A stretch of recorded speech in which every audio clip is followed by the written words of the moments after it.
Welcome back. Let's continue our discussion with Alan Mikolaj. It's time to focus on something that Mr. Allen is so educated in, is well studied, a lot of experience, and that is purpose driven leadership. And I'd like to ask, how do you define purpose driven leadership and why is it essential in today's business world? Well, from our earlier conversation, Ryan, the idea of being self-aware and beginning to identify what my core values are, what my purpose in life is, how I interact with others, with those uh, core elements of my being, that is the starting point. And I say, let me emphasize, starting point for purpose-driven leadership. And one of the one of the things that really, I guess, a lot of people don't understand then is once I've got that, is how do I leverage that then? And that's where you take it to the next level. How do I communicate it? How do I use my purpose? How do I use my core values in my leadership? But that's not all there is. There's also then a team level and an organizational level.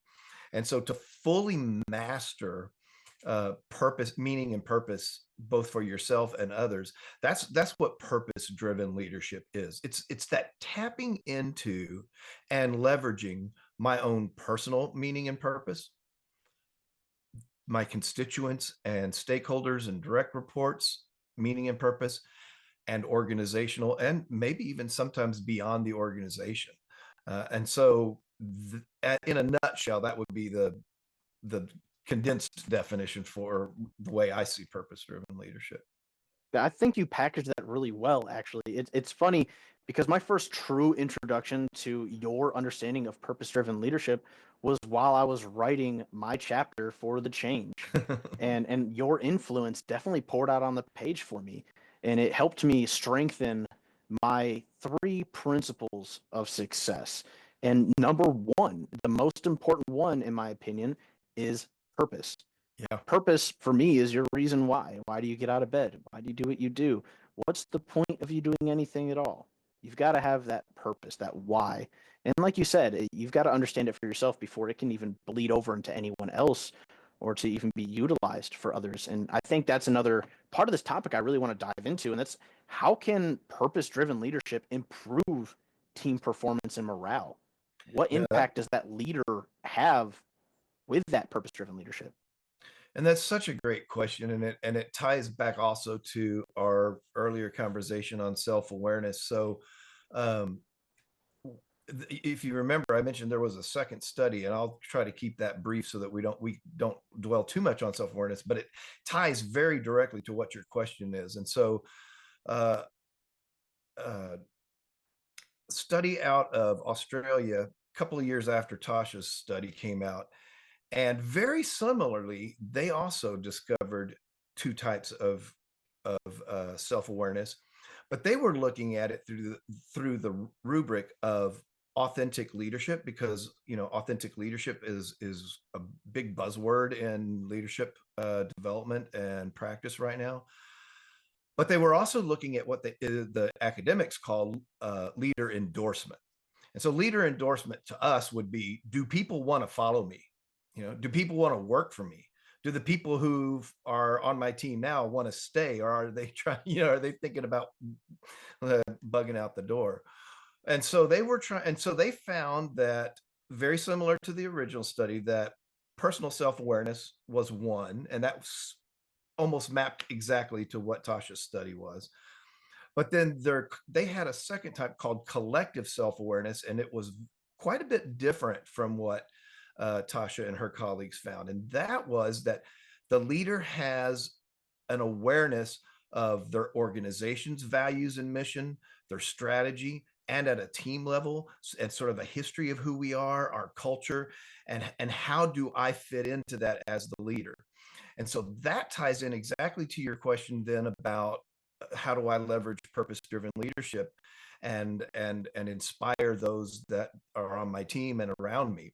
And it's exactly what you're talking about, that it or what we were talking about just a second ago, that starts right here with me, elevates to my team, and then to the organization. I think there's something that is easily overlooked in this, and that's the value of the discipline and effort put into yourself and how that shows outward. Our previous guest, Mr. Nick Baker, he brought up a good point, leading by example. And when I think of purpose driven leadership, I don't think you can truly lead by example if you don't have a true sense and understanding of purpose. And I think that is where a lot of that impact to your team and the people around you lies. And that's when you have true conviction in something, you're more likely to express it in big ways and to live it and to show it and to move with confidence. And I think that movement with confidence because of purpose is a good way to introduce what that is to others and to build your team's confidence. And not only that, but the trust in you as a leader. So, something really important that I think would complement this topic is what are the key differences between managing and leading with purpose? Well, it's a it's funny you asked that question because I used to do an exercise, an opening exercise with leaders, and we'd have them go look up the root origins of the word manage and the word lead. And when you go back and look at the origins of the word manage, it goes to the Latin manus, or hand, and so the Greeks used that term for horse handling, managing. So you're not, you're managing that horse.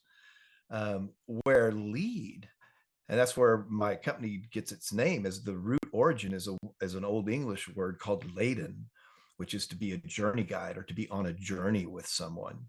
And so you can see right away that just from the root origins of the word manage and lead, what that is. And so when I think when no matter what level you're at an organization, but especially for people closer to the front line, your team leads, your supervisors, your managers and directors, when you begin the hard work, and you're right, Ryan, it can be for most people, it can be difficult to block that time and to make to go through the effort of identifying what my core values are, why God put me here on this earth, why am I a leader, or why am I a manager.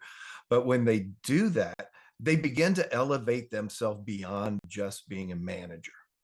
They and they're and when we begin to lead with purpose and authenticity, then we inspire others. You know, we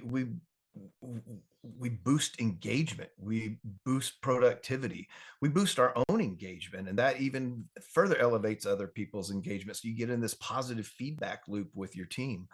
And so when leaders at any level begin to practice and leverage purpose-driven leadership, it just impacts a whole host of outcome metrics. I call it the foundational or cornerstone leadership competency. Um, you can go take a course on crucial conversations or difficult conversations, but if you're not rooted, like you said, in integrity and in authenticity, and who you show up consistently day after day with meaning and purpose and guidance and inspiration, um, that crucial conversation is going to be even more difficult to have without it. But when you have that, and especially if you have shared team values and a shared team mission to lean on, you now have tools to help you move that conversation in much more powerful ways than you ever would before. I really love how you separated managing and leading, especially all the way from the root of the word. I find that really powerful, and it gives a little bit more understanding into how that really applies. And there's always an image that stays in my brain of the difference of leading and managing. Old image of a boss sitting on a desk with a team pulling him. That's the manager. The leader's the guy in the front of that line, pulling the rope first, helping everyone else find the way. And I love this conversation and I love what you have to give. And I think the audience is going to want to really kind of reach out to you and learn more of your perspective. So, what is the best way to find you? Real quick, before, I just want to share, you manage things, you lead people. That's powerful. Manage budgets, manage schedules, but you lead people. You're on a journey. You're a journey guide. But best way for people to get a hold of me is at my website, www.alanmikolaj, AlanMikolaj.com. I'm on YouTube. I'm on Facebook. I'm on LinkedIn. Reach out, connect, DM me. I'd love to start a conversation. That was really powerful. I truly appreciate your time, and I always learn something from you, whether it be something super obvious or something I have to go back and write about, read about, educate myself, and just truly understand, because I never know what gold you're going to drop and how it's going to help one of my clients later. So this was a fantastic discussion, and we started with the problem when leadership falls short. Businesses and teams suffer. Thanks to our guests, we uncovered valuable insights on financial leadership, purpose-driven leadership, and the steps leaders can take to level up, whether it's improving financial discipline or understanding personal leadership styles. Today's takeaways can help you become the leader you were meant to be. Thank you for joining us. I'm Ryan Herpin, and I hope today's discussion has provided you with valuable insights to help you level up your leadership. And remember, leadership is not about being in charge. It's about taking care of those in your charge. Keep striving, keep growing, and we'll see you next time on The Bottom Line. This has been a Now Media Networks feature presentation. All rights reserved.